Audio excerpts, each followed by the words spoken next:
তাই সবাই মিলে দাও দাও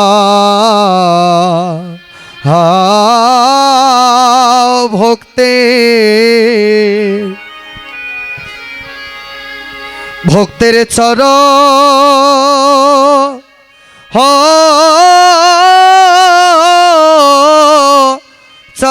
দুলি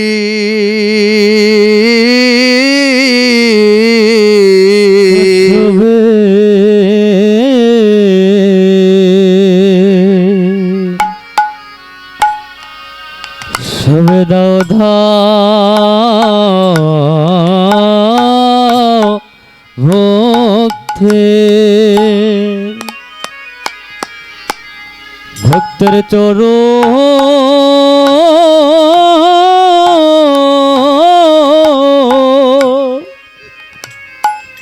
ভক্তের চরণ দুলি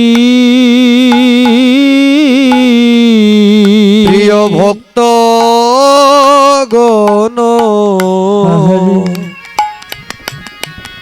সবাই দাও দাও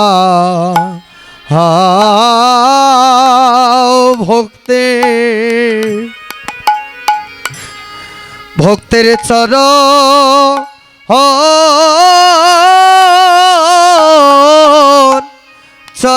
দুলি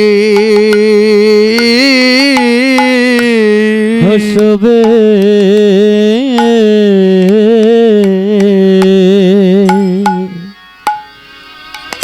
দাও দাও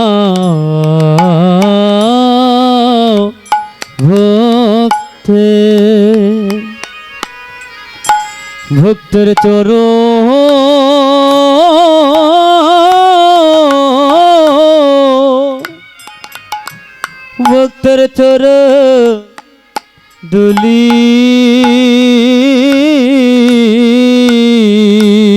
হয় আমার স্থাপিত অঙ্গ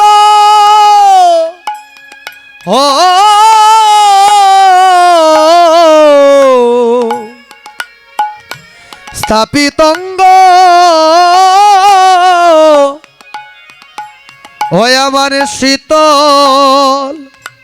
শীতল করি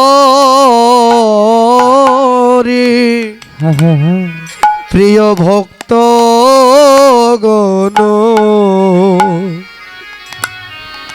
আমায় দাও দাও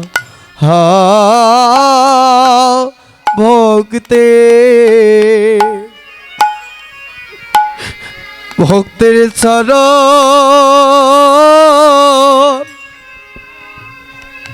চরণ দুলি ওই আমার স্থাপিত অঙ্গ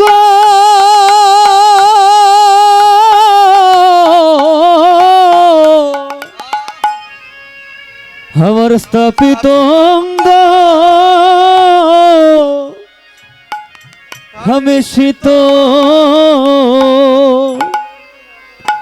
আমি শীতল করি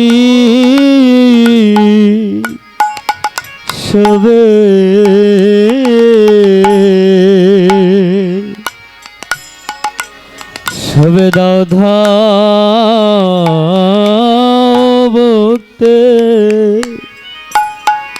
ভক্তের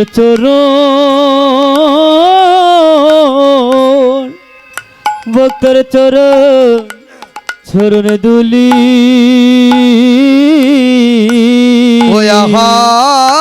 রে মনরে আমার এমন দিন এই জীবনে আর কি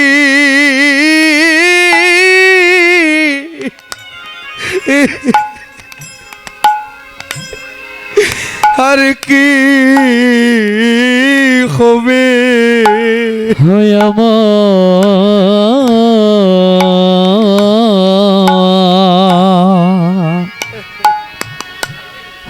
আমারে মন দি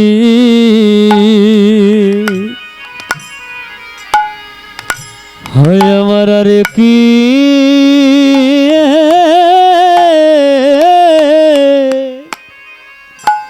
হয় আমার আর কি হবে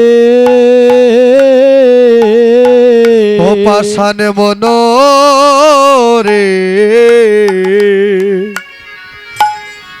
মনরে আমারে মন দিন এই জগতে আর কি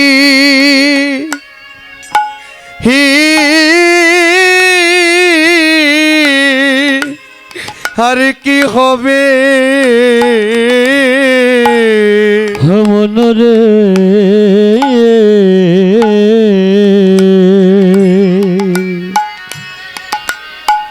ওই আমারে মন দি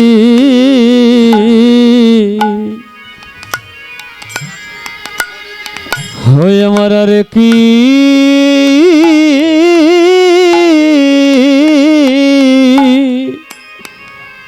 ওই আমার আর কি হবে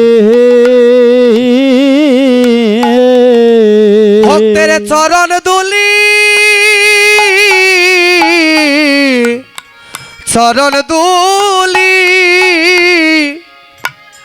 গায়ে মাকি বা রে আহারে মনরে আমারে দিন জগতে আর কি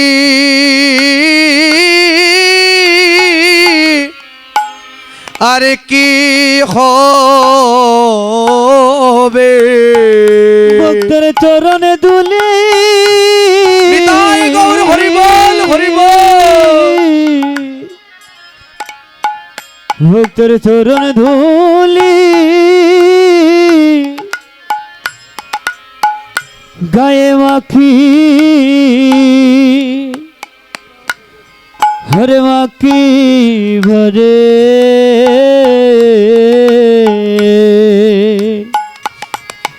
মন রে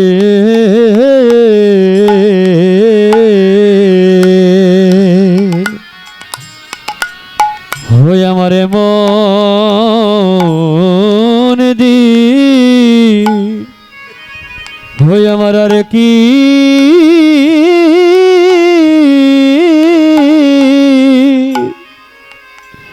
ওই আমার আর কি হবে হবন রে আমার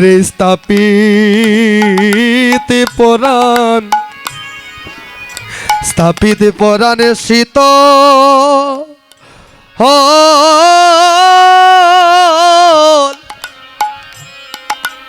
শীতলে করি মন রে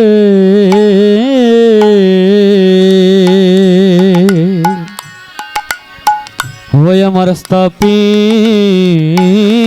পরা ওই আমি শীত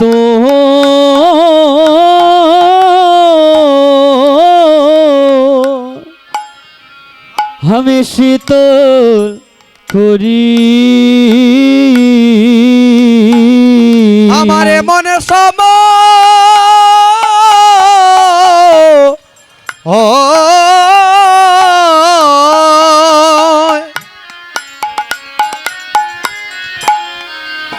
আমার এমন সময়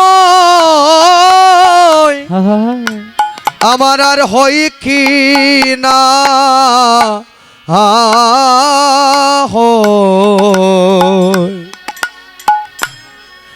ওই আমার স্থাপিত পরাণ আমার শীত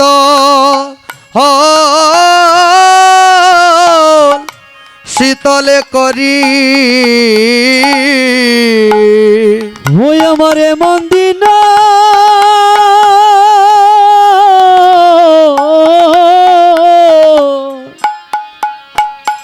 ওই আমারে মন্দিনা হয়ে কি আমার হয়ে কি না হো ওই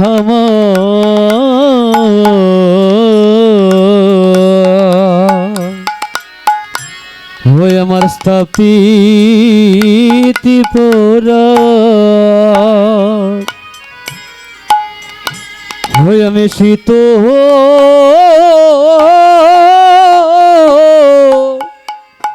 আমি শীত করি ওই সংকীর্তনের দোলা যদি লাগে পাপির গায়, ওই সংকীর্তনের দোলা যদি লাগে পাপির গায়, ও মনরে ওই সংকীর্তনের দোলা যদি পাপির অঙ্গে একবার লেগে যায়, অনায়াসে সেই পাপী নিত্য ধামে যায়। তাই এই ব্রজের দোলা, ভক্তের দোলা, এই সংকীর্তনের দোলা যদি একবার এই অঙ্গে লেপন করা যায়, এই সংকীর্তনের দোলা যদি এই সংকীর্তনের দোলা যেবা করিবে খেলা, সর্বঙ্গ নষ্ট হয় তার চক্ষু হয়ে রে কানা। এই সংকীর্তনের দোলা যেবা হেলা করবে, কারণ আমার প্রাণ গোবিন্দ, আমার অনাদির আদি গোবিন্দ এই ভক্তকে যে অতি ভালোবাসে। গোবিন্দ বললেন, জানো জানো আমি আমার ভক্তকে অতি ভালোবাসি, ভালোবাসি তার চেয়ে জানো আমি ভক্তের চরণ ধুলি ভালোবাসি। তোমরা কি জানো না ভক্ত আমার মাতা পিতা, ভক্ত আমার গুরু, তাই ভক্ত আমার নাম রেখেছে ওই বাঞ্ছা কল্পতরু। বাঞ্ছা কল্পতরু এই ভক্তের চরণ ধুলি কেউ যদি হেলা করে বাবা, এখানে এসে যদি কেউ ধনী মানি উঁচু নিচুর বিচার করে, তাহলে তার এই কীর্তন অঙ্গনে আসাটাই বৃথা হয়ে গেল। এখানে এসে কেউ যদি মনে করে আমি হচ্ছি উচ্চ কুলের, আর আমি যার চরণ ধুলি নিব সে হচ্ছে নিম্ন কুলের, এমন মনোভাব যদি ওই আসনে এসে একবার যদি মনের মধ্যে আসে, তার ওই কীর্তনে আসাটাই বৃথা হয়ে গেল। কারণ কলির পতিত পাবন গৌর হরি কোনো জাতের বিচার করেননি। জাতের বিচার না করে ওই মধুমাকা নামটা জীবের কাছে বিলিয়ে দিয়েছেন। এখানে ধনী মানে উঁচু নিচু কোনো কিছুর বিচার নেই বাবা। এখানে আমরা হচ্ছে সবাই গোবিন্দের ভক্ত হয়ে এসেছি। এখানে আমরা সবাই গোবিন্দকে ভালোবাসি বলে এখানে এসেছি। যদি গোবিন্দকে ভালো না বাসতাম তাহলে কেউ কিন্তু আমাকে এখানে আনতেও পারতো না। তাই এখানে যারা এসেছেন গোবিন্দকে ভালোবাসেন বলেই তো এখানে এসেছেন। আমাদের গোবিন্দের প্রতি ভালোবাসা আছে বলে কতজন কত দূর দূরান্ত থেকে এখানে কীর্তন আস্বাদন করবার জন্য এসেছেন। তাই আমি আজ এই নাম মাহাত্ম্যে আমি গোবিন্দের নিকটে, গৌর হরির নিকটে প্রার্থনা করি, হে গোবিন্দ, তোমার ভক্তবৃন্দ যারা তোমার গুণকথা আস্বাদন করবার জন্যে এত দূর দূরান্ত থেকে আজ এই কীর্তন অঙ্গনে এসেছেন, কীর্তন আস্বাদন করছেন, প্রভু তুমি সকল ভক্তের মনের বাসনাটা একবার পূর্ণ করে দিয়ে নি। তাই গৌর হরি বল। ও বাবা, এই যেটা হচ্ছে ভক্ত সঙ্গ, ভক্ত সঙ্গে যে আমরা এসেছি, হয়তো আজ এখানে কীর্তন করছি, আগামীকাল নাও করতে পারি। আজ কীর্তন করছি, আগামীকাল হয়তো নাও করতে পারি, কোনো গ্যারান্টি নেই।